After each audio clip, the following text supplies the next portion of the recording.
السلام علیکم ورحمۃ اللہ وبرکاتہ۔ بسم اللہ الرحمن الرحیم۔ شروع کرتا ہوں اللہ تعالیٰ کے نام سے جو بڑا مہربان اور نہایت رحم کرنے والا ہے۔ جو شخص رات کو اٹھے اور یہ دعا پڑھے، رسول اللہ صلی اللہ علیہ وسلم نے فرمایا جو شخص رات کو اٹھے اور یہ دعا پڑھے، لا الہ الا اللہ وحدہ لا شریک لہ لہ الملک ولہ الحمد وہو علی کل شیء قدیر، الحمد للہ سبحان اللہ ولا الہ الا اللہ واللہ اکبر ولا حول ولا قوت الا باللہ، پھر کہے اللہم اغفر لی، اے اللہ میری مغفرت فرما۔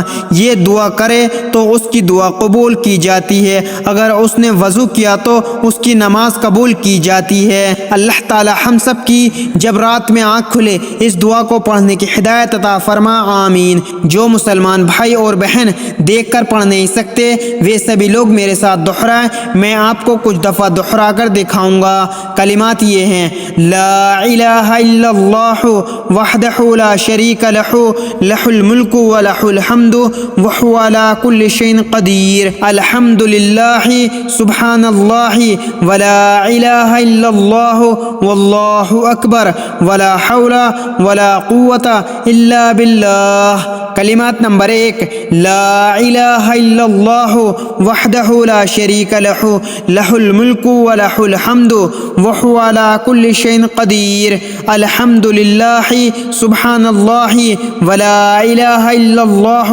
واللہ اکبر ولا حول ولا قوت الا باللہ۔ اللہ تعالی ہم سب کو ان کلمات پڑھنے کی ہدایت عطا فرمائے، آمین۔ مزید اسی طرح کی اسلامک ویڈیو کے لیے اگر آپ نے ابھی تک چینل زما ملک کو سبسکرائب نہیں کیا تو سبسکرائب کر لیں اور ویڈیو کو لائک اینڈ شیئر ضرور کریں اور اپنے دوستوں کے ساتھ بھی شیئر کریں۔ جزاک اللہ، شکریہ۔